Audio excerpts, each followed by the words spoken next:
Python data science నుండి advanced జెన్ AI వరకు latest technologies నేర్చుకోవడానికి వీక్యూబ్ సాఫ్ట్వేర్ సొల్యూషన్స్ ని సంప్రదించండి. ఎలా నడిచిందంటే సార్ 1947 తర్వాత ఇప్పటి వరకు మనకి ఒక పేరుని ఒక పోస్టర్ కార్డ్ లాగా వాడుకోవడము ఒక ఫ్యామిలీకి అలవాటైపోయింది. గాంధీ ఈ పేరు మనం వాడుకుంటే ఈ దేశాన్ని 100 సంవత్సరాలు 200 సంవత్సరాలు 500 సంవత్సరాలు పరిపాలించవచ్చు. సో మనం ఈ పేరు తీసేసుకున్నాం. ఆయన చెప్పిన ఏ సిద్ధాంతాన్ని పాటించొద్దు, ఆయన పేరు మాత్రం తీసేసుకున్నాం. సో దానివల్ల ఈ దేశానికి చాలా నష్టం కూడా జరిగింది సార్. అంటే గాంధీ గారు కూడా పాలిటిక్స్లో ఇంట్రెస్ట్ లేదు సార్. ఆయన కూడా ఒక చరిత్ర ఆయనది వేరు. ఎప్పుడైనా సరే గాంధీ గారి మీద ఒక వీడియో చేద్దాము.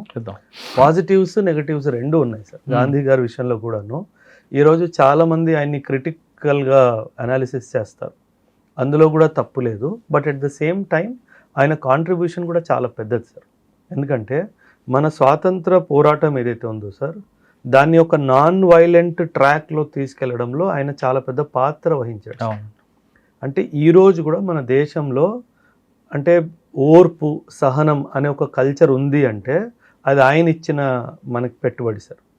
మీరు చైనా గురించి మాట్లాడితే చైనీస్ రెవల్యూషన్ అంటారు సార్, రష్యా గురించి మాట్లాడితే రష్యన్ రెవల్యూషన్ అంటారు సార్, జపాన్ గురించి మాట్లాడితే జాపనీస్ రెవల్యూషన్ అంటారు, అమెరికా గురించి మాట్లాడితే అమెరికన్ వార్ ఆఫ్ ఇండిపెండెన్స్ అంటారు, వార్ ఆఫ్ ఇండిపెండెన్స్ అంటారు. అంటే ప్రతి ఒక్క దేశము యుద్ధం చేసి పుట్టింది, కానీ నా దేశము సంఘర్షణ చేసి పుట్టింది. సో అందుకే మన డిఎన్ఏలో మన జీన్స్లో ఒక నాన్ వైలెన్స్ ఓర్పు సహనం అనేది న్యాచురల్గా వచ్చేసి సార్. అందుకే మనం ప్రశాంతంగా ఉంటాం. ఇప్పుడు మీరు దేశంలో ఈ ప్రపంచంలో వరల్డ్ మ్యాప్ ముందు పెట్టుకోండి సార్, ఎక్కడ ప్రశాంతత ఉంది సార్? మందే కనిపిస్తుంది. ఎందుకంటే మనం ఆ వాల్యూ సిస్టమ్కి వాల్యూ ఇచ్చాం కాబట్టే అది మన దగ్గర కనిపిస్తుంది సార్.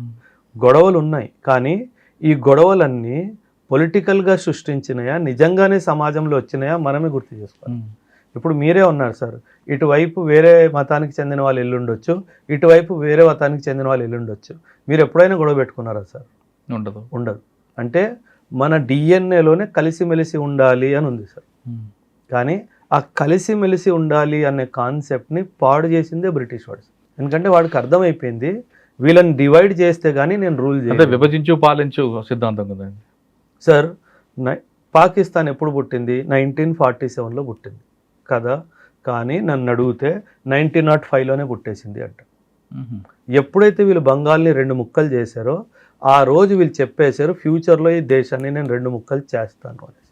వీళ్ళంతా ట్రయల్ చేస్తారు సార్, టెస్ట్ బెడ్ లాగా వాడుకుంటారు. 1905లో బెంగాల్ని 2 ముక్కలు చేశారు, 1911లో మళ్ళీ కలిపేశారు. 6 సంవత్సరాలు ట్రయల్ చేశారు ఈ దేశాన్ని 2 ముక్కలు చేస్తే ఏమవుద్ది అనేసి. 1905లో బెంగాల్ని 2 ముక్కలు చేశారు, ముస్లిం లీగ్ 1907లో పుట్టింది. చూడండి ఎంత గేమ్ ప్లాన్ ఆడి వీళ్ళు మన మీద చేస్తే కానీ చేయరు. ఎందుకంటే వీళ్ళకి ఆ బుద్ధే అంతే సార్. అదే సార్, మనం ఒకసారి మళ్ళా బోస్ గారి దగ్గరికి వెళ్తాం. ఇండిపెండెన్స్ వచ్చింది తర్వాత జరిగిన ఏ కార్యక్రమంలో కూడా ఆయనకు అధికారంగా కనబడడం కానీ, మిగతా నాయకులు కనబడినట్లుగా కనబడిపోవడం, కొంతకాలం అజ్ఞాతం వెళ్ళడం, లాల్ బహదూర్ శాస్త్రి గారు చనిపోయినప్పుడు అంత్యక్రియకు వచ్చారని, ఇవన్నీ రూమర్స్ లేదు నిజంగా జరిగిందంటారా? Mostly రూమర్సే sir. ఎందుకంటే ఇదే మారవేషంలో వచ్చారు అంటారు సార్. ఇన్ఫ్యాక్ట్ కొన్ని ఫొటోస్ కూడా ఉన్నాయి సార్. ఆయన ఇటలీలో కనిపించారు, కాన్ఫరెన్స్లో బ్యాక్గ్రౌండ్లో ఆయన లాగా కనిపించే ఒక మనిషి నిల్చొని ఉన్నాడు, అన్ని అబ్జర్వ్ చేస్తూ. యూపీలో ఆశ్రమంలో ఉన్నారు, కొంతమంది యూపీ ఆశ్రమంలో ఉన్నారు అని అంటారు సార్. కొంతమంది చనిపోయినా సరే వాళ్ళు చాలామంది హృదయంలో వాళ్ళు బ్రతుకుంటారు. సో వాళ్ళలాగా కనిపించే మనుషుల్ని కూడా ఆయనే అని అనుకోవడం ఒక డైమెన్షన్. ఆర్ లేదా ప్రభుత్వం ద్వారా కూడాను ఆయన్ని మర్చిపోవద్దు అనే ఉద్దేశంతో ఒక్కొక్కసారి వ్యక్తుల్ని చనిపోవడం అనేది వార్త జీర్ణించుకోలేక ఆ విధంగా అయి ఉండొచ్చు సార్, అయి ఉండొచ్చు. అసలు ప్రమాదమా కాదండి? ఏంటి సార్? జపాన్ ఫ్లైట్ లేదు సార్, 100% అది జరిగింది. అండ్ అదే సార్, మళ్ళీ you have to go back to recorded history sir. మనం గాల్లో మాట్లాడడానికి లేదు సార్. ఏదైతే మన ప్రభుత్వం హిస్టరీ బుక్స్లో రికార్డ్ చేసిందో ఆయన ఇలా మరణించారు, we have to accept that fact. కానీ ఏముందండి దాని వెనక కారణం ఏంటి? Flight accident. సో ఆయన ఉన్న ఫ్లైట్ యాక్సిడెంట్ ఎందుకయింది, ఆ టైంలోనే ఫ్లైట్ యాక్సిడెంట్ ఎందుకయింది, ఇండియాలో ఆల్రెడీ ప్రభుత్వంలో ఉన్న వాళ్ళు ఏమైనా చేయించారా, వామ్మో వీడు బ్రతికున్నంత వరకు మనకి ప్రాబ్లమే ఉంటుంది అని.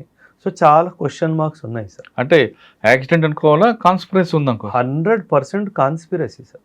అది యాక్సిడెంట్ కాదు, 100% కాన్స్పిరసీ. ఎందుకంటే సార్ సాధారణంగా మిలిటరీ ఎయిర్క్రాఫ్ట్స్ని చాలా హై స్టాండర్డ్స్తో మెయింటైన్ చేస్తారు. ఆయన ఎందుకు ఎక్కారండి ఆ రోజు, ఎక్కడికి రావాలని? ట్రావెలింగ్ అంటే సార్ వీళ్ళు ఎక్కడికి వెళ్తున్నారు, ఎప్పుడు వెళ్తున్నారు, ఎవరిని కలవడానికి వెళ్తున్నారు, ఉద్దేశం ఏంటి, ఇదంతా కాన్ఫిడెన్షియల్గా సార్.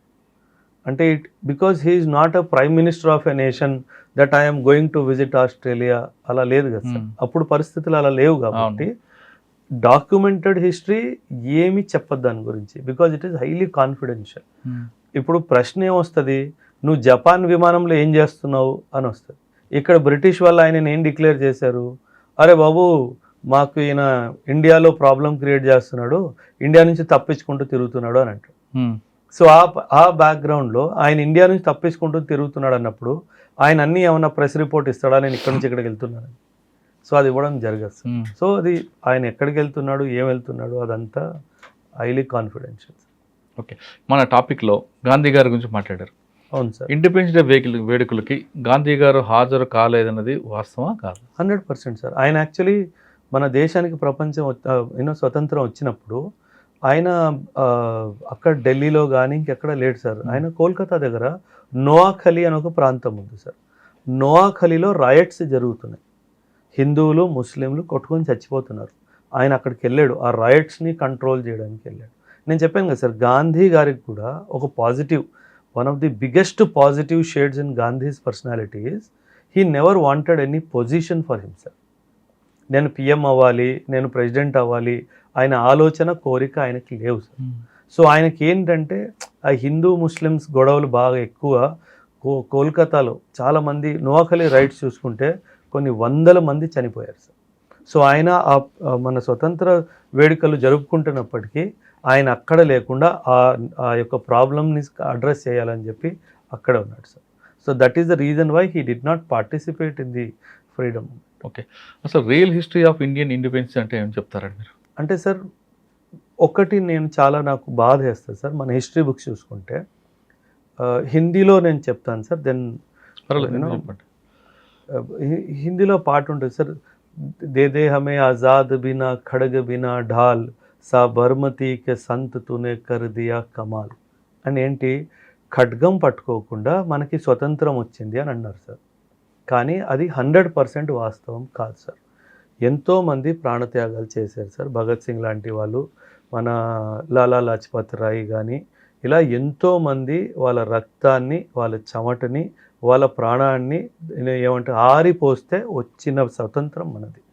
అంటే ఏమీ చేయకుండా, ఎవరూ సావకుండా వచ్చింది. ఆ పాట అయితే రాశారో అండ్ ఫుల్ క్రెడిట్ గాంధీ గారికి ఏదైతే ఇచ్చారో దానికి నేను అంగీకరించాను సార్.